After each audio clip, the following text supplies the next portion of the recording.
Nii, siin minuga on Hoe. Hakkan teda täna natukene pügama.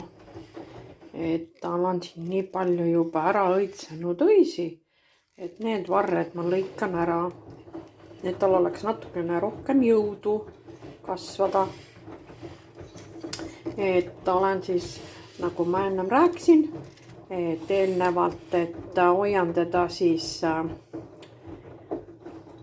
õhtupäikese käes ja minul on siin päris sihuke, ei ole nii palav tuba, et on jahedus. Nagu siis ütlesin, et mul on päris jahe siin ja kastan teda siis ainult alt ja vahepeal saab ka siis seda riisivett.